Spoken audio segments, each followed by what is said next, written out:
কি হয়েছে ভাবি? তুমি এমন করতেছো কেন? পপি, তোমার ভাই কই?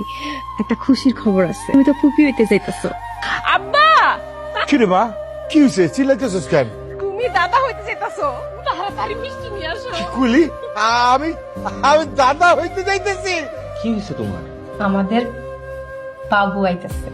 তুমি সত্যি কইতাছো আমাকে বাবু হইব? পুরো একটা খুশি সংবাদ, তুমি আমার আগে দিতে পারলা না? সেই খুশি সংবাদ শুনেই তো আমি ভাবির জন্য মিষ্টি নিয়ে আসলাম। একটা গর্ভবতী মানুষের সাথে মিষ্টিতে লবণ দিয়ে এটা কোন ধরনের মজা? ননদিনী, আসো, এবার আমি তোমার সাথে দুষ্টামি করব। আমার সাথে লাগতে আসিস না, মনে রাখিস এখন আমি একা না।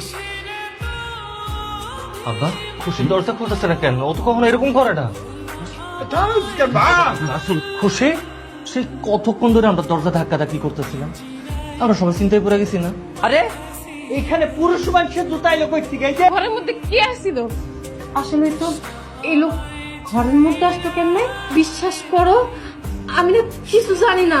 একদম চুপ থাক, আমার যা বুঝার আমি বুঝে গেছি। আপনার এই মায়ের সাথে আমি আর সংসার করুম না।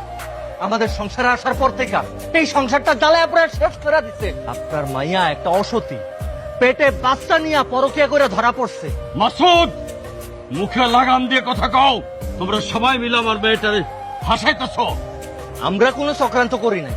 এত বড় বড় লেকচার না দিয়া নিজের মাইয়া চরিত্র ঠিক করেন। কামটা ভালো করলো না, আল্লাহ তোমার বিচার করবো। আমার গায়ে হাত তুলেছিলিস না, এবার বুঝ তোর মতো ডাইনি আমার এই সংসার নষ্ট করতে পারবো না। তুই চাইতাছি ঠিকই, এই দিন আমি এই বাড়িতে পা রাখি সেদিন তুই এক সেকেন্ড এই বাড়িতে টিকতে পারবি না।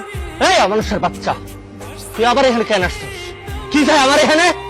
ও কিছু চাইতে আসে নাই, ও বলতে আইছে। কি বলবো আর নতুন কইরা?